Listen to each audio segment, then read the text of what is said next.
민간 조직과 국가기관의 불법 대선 개입 연계 확인, 특검이 더욱더 분명해졌습니다. 국가기관의 불법 대선 개입이 새누리당 대선 캠프와 연계된 민간 조직과의 합작임이 드러나고 있습니다. 특검의 필요성이 더욱 분명해진 것입니다.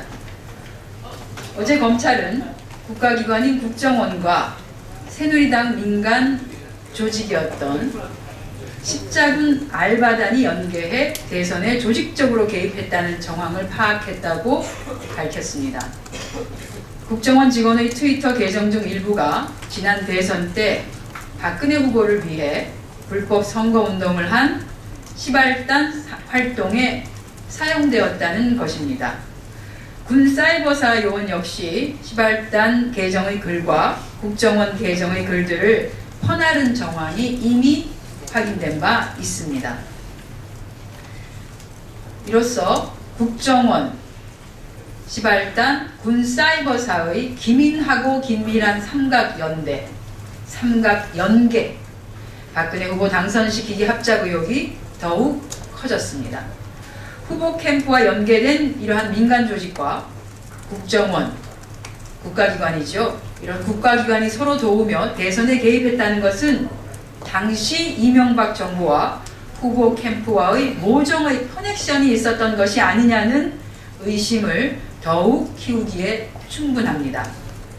왜 현 정부가 김용판 무죄 만들기 프로젝트에 집착했는지, 헌정 질서를 유린한 국가기관의 불법 대선 개입 사건에 대한 특검을 왜 철저하게 회피하고 있는지 그 이유가 드러난 것이라고 할 수 있습니다.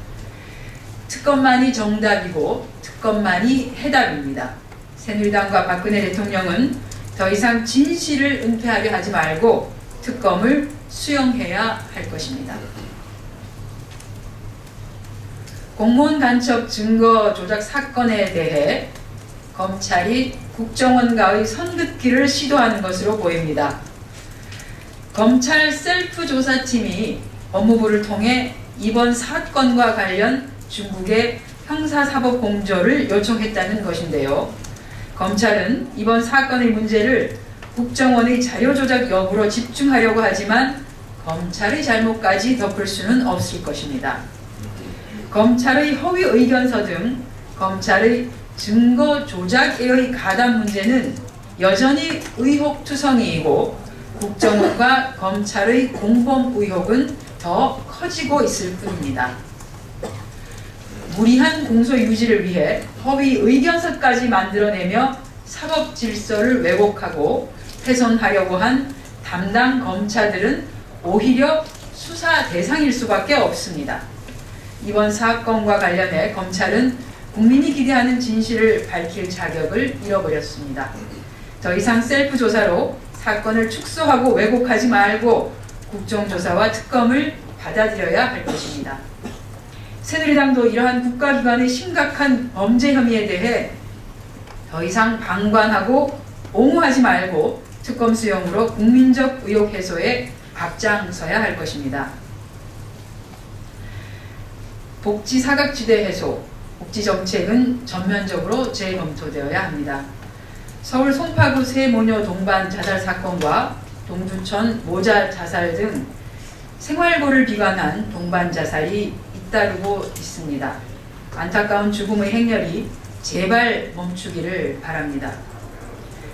정부의 맞춤형 복지 공약들은 왜 이렇게 힘들고 어려운 이들만 피해 나가는 것인지 안타까운 마음만 가득합니다. 잇따른 이러한 자살 사건들은 우리 사회의 구멍 뚫린 사회 안전망과 복지 사각지대의 문제를 다시 한번 되돌아보게 합니다. 복지 확대와 사회 안전망 확충은 이제 더 이상 늦출 수 없는 우리의 과제가 되었습니다. 안타까운 죽음의 행렬, 사회적 타살입니다. 이러한 사회적 타살을 막기 위한 특단의 대책이 요구됩니다. 계속되는 자살 소식에 복지부와 지자체 등은 뒤늦게나마 복지 사각지대 해소와 사회 안전망 관리에 대한 긴급 일제조사에 나서겠다고 밝히고 있습니다. 늦었지만 실효성 있는 대책들이 마련되기를 기대합니다. 하지만 이런 와중에 보건복지부는 의료 영유아의 대표적인 전도사인 정기택 교수를 보건산업진흥원장에 임명했습니다. 복지 확대, 특히 공공의료의 확대에 대한 정부의 의지와 진정성에 의구심이 드는 대목일 수밖에 없습니다. 정부는 이번 사건들을 계기로 복지 사각지대 해소, 사회 안전망 확충에 대한 보다 근본적인 정책 전환과 전향적인 노력을 보여야 할 것입니다. 민주당도 국민의 민생을 지키고 서민을 보호할 수 있도록 따뜻한 복지국가 실현을 위해 더욱 노력해 나가겠습니다.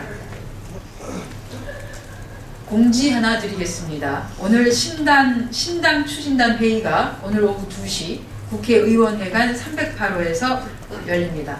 많은 관심 바랍니다. 이상 오전 브리핑 마치겠습니다.